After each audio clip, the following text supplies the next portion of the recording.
नमस्कार। प्रसंगस में आप सभी का स्वागत है।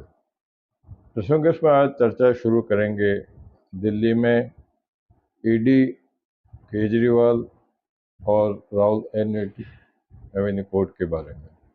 तो आज ईडी का रिमांड पूरा होने पर दिल्ली के मुख्यमंत्री क्योंकि अभी भी मुख्यमंत्री हैं, उन्होंने त्यागपत्र नहीं दिया है। मुख्यमंत्री अरविंद केजरीवाल को आज ईडी ने दिल्ली के स्पेशल कोर्ट में पेश किया, जहां उनको 15 दिन की न्यायिक हिरासत बढ़ाने की ईडी को स्वीकृति। ईडी ने ये कहा था कि अब उनको उनसे पूछताछ नहीं करनी है। अगर बीच में पूछताछ भी करनी होगी तो ईडी फिर रिमांड मांग सकता है। लेकिन सबसे बड़ी बात ये रही कि हालांकि ईडी को ईडी ने जब अरविंद केजरीवाल को कोर्ट में पेश किया तो ईडी ने बताया कि हालांकि अरविंद केजरीवाल पूरा सपोर्ट नहीं कर रहे हैं पूछताछ में, लेकिन जिस प्रकार से ईडी ने बताया, ईडी ने ये कहा कि विजय को मिलाने के अंदर मेरी भूमिका नहीं थी। उन्होंने सीधा सीधा उसमें वहाँ की मंत्री आतिशी का नाम लिया।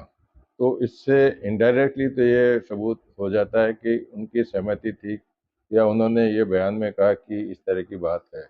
अब आगे ईडी इसमें उसको आतिशी को पूछताछ के लिए बुलाता है नहीं बुलाता है, ये बात अलग है। लेकिन आज उनको 15 दिन की रिमांड दे दी। 15 दिन तक उनको दिल्ली की तिहाड़ जेल में रहना पड़ेगा। शाम को 5:30 बजे उनको तिहाड़ जेल ले जाया गया है, जहां 2 नंबर बैरक है, जिसमें आप पार्टी के ही राज्यसभा सदस्य संजय सिंह को पहले रखा गया था। उनको अरविंद केजरीवाल को अलॉट किया गया 2 नंबर बैरक, और संजय सिंह को 5 नंबर बैरक में डाल दिया गया। ईडी के सामने ईडी के सामने ही कोर्ट में अरविंद केजरीवाल ने कहा कि मेरे को वहाँ पढ़ने के लिए 3 किताबें दी जाए, रामायण, गीता और हाउ मेक प्राइम मिनिस्टर। तो कोर्ट ने कहा कि इनको तीनों किताबें सुलभ करा दी जाए। लेकिन सबसे बड़ी बात यह रही कि अरविंद केजरीवाल ने जिस प्रकार से ईडी के माध्यम से जो बताया गया, अगर आतिशी पे इस तरह की बात कही है तो आतिशी से पूछताछ होगी। भाजपा ने भी इसमें बताया है कि यह सब कुछ कोर्ट का निर्णय है और जो जैसा करेगा उसको वैसा ही भरना पड़ेगा। तो अब केजरीवाल की दिनचर्या क्या रहेगी वहाँ पे? सुबह 6:30 बजे उनको पहला नाश्ता दिया जाएगा, जिसमें ब्रेड और चाय दी जाएगी। 10 बजे उनको दाल, ताज़ा सब्जी, 5 रोटी और चावल दिए जाएंगे।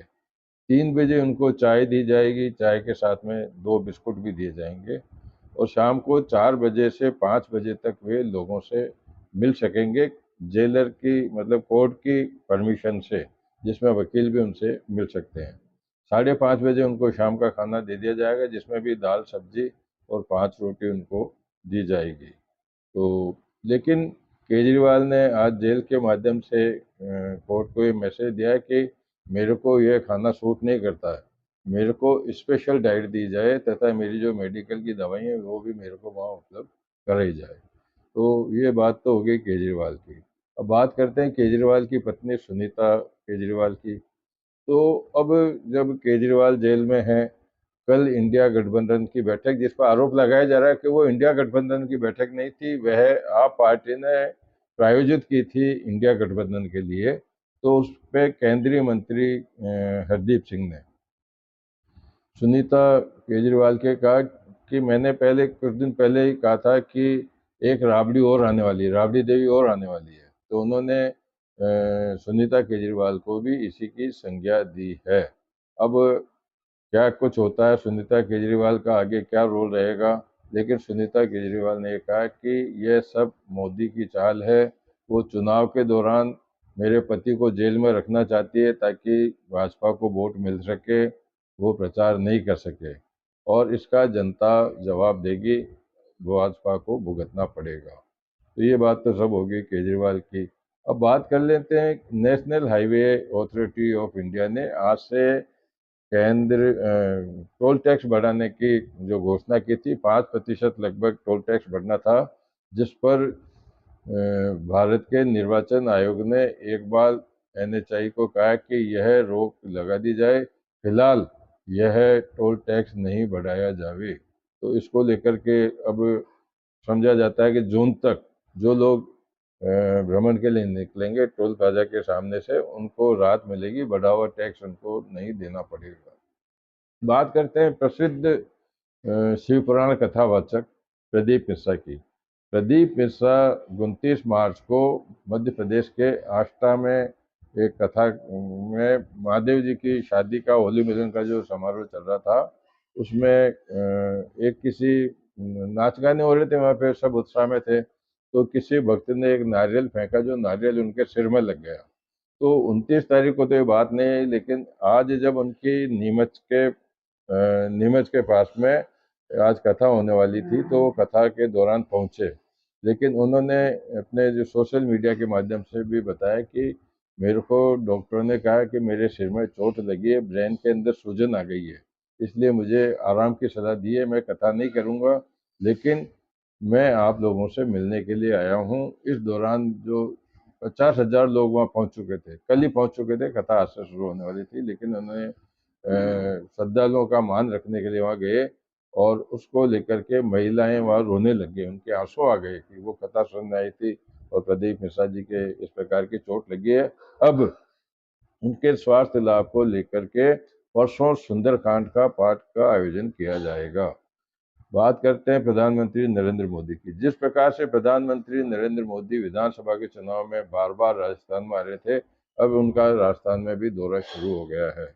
कल वे कोटपुतली आएंगे, 5 तारीख को उनका चूरू में जाने का प्रोग्राम है, 6 तारीख को अजमेर संभाग के नागौर के सुसरा सुसरा जो अजमेर से बिल्कुल पास में पड़ता है, वहाँ उनका आने का कार्यक्रम बना हुआ है। तो वो पूरे तैयारों में लगे हैं, लेकिन अब भाजपा में भी कुछ ऐसी संभावनाएं बनी जा रही है कि राजस्थान में जो 25 सीटें जीतने की भाजपा अपनी दावेदारी कर रही है, उसमें उनको परेशानी का सामना करने की चर्चा है, जिसका मुख्य कारण गठबंधन और बगावत बगावत का मतलब भाजपा में भी, हालांकि कांग्रेस में भी बगावत है, लेकिन भाजपा में भी बगावत है। जैसे बाड़मेर वाली बात करें तो बाड़मेर के अंदर जिस प्रकार से रविंद्र भाटी चुनाव लड़ रहे हैं, तो वो इनकी चुनौती बनी हुई है। चित्तौड़ में भी आख्या ने हालांकि समझौता कर लिया, लेकिन कुछ कहा नहीं जा सकता। तो ये बात भी हो जाए। बात कर लेते हैं कांग्रेस की। तो जब कांग्रेस की बात चल रही है, कांग्रेस को आज बहुत बड़ी राहत मिली है। कांग्रेस को जो इनकम टैक्स विभाग ने, आयकर विभाग ने 3500 करोड़ रुपए का जो नोटिस भेजा था, उस पर सुप्रीम कोर्ट ने फिलहाल रोक लगा दी है। उन्होंने कहा कि चुनाव के दौरान इस प्रकार की कोई कार्रवाई नहीं की जाए। इसी प्रकार से राहुल गांधी पर भी अभी संकट आने की संभावना बनी हुई है।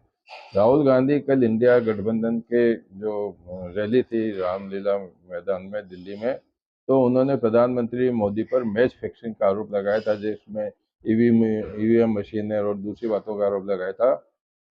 उस पर भाजपा ने आज चुनाव आयोग को शिकायत की है, और उस पर चुनाव आयोग क्या कुछ निर्णय लेता है, ये देखने वाली बात होगी। बात करते हैं कांग्रेस की। तो कांग्रेस लोकसभा चुनाव का अपना मैनिफेस्टो 5 अप्रैल को पेश करेगी, घोषणा पत्र जारी कर देगी, लेकिन भाजपा ने अपने घोषणा पत्र जारी करने के लिए समिति बनाई थी। आज दिल्ली के अंदर बैठक हुई है, जिसमें राजनाथ सिंह की अध्यक्षता में हुई बैठक के अंदर क्या कुछ घोषणा पत्र को अंतिम रूप दिया गया, ये अभी तक सामने नहीं आया। बात करते हैं चिकित्सा विभाग की।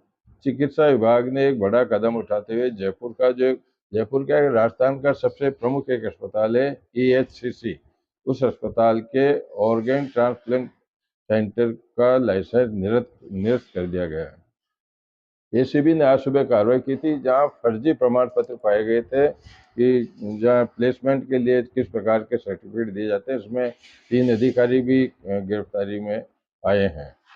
अब बात करते हैं कांग्रेस की। तो कांग्रेस की 6 अप्रैल को जयपुर में बहुत बड़ी सभा होने वाली है, जहां 6 लोकसभा के क्षेत्रों के 48 विधानसभा क्षेत्रों के कार्यकर्ता मौजूद रहेंगे, जिसमें राष्ट्रीय अध्यक्ष मल्लिकार्जुन, सोनिया गांधी और राहुल गांधी भी उस सभा को संबोधित करेंगे। आज शीतला माता का पर्व धूमधाम से मनाया गया, पूरे देश के अंदर बड़े हर्षोल्लास के साथ में मनाया गया, लेकिन अजमेर जिले के खरवा में जब गैर हो रही थी और सवारी निकल रही थी, तो उस दौरान तालाब के पाल पर मधुमक्खियों ने हमला कर दिया। मधुमक्खियों के हमले से लगभग 60 लोग घायल हो गए। तो ये भी सारी इन सभी चर्चाओं के साथ में आज के प्रसंगवश को यहीं विराम देते हैं। कल फिर नई चर्चाओं के साथ मैं आपके सामने उपस्थित होऊंगा। तब तक के लिए नमस्कार।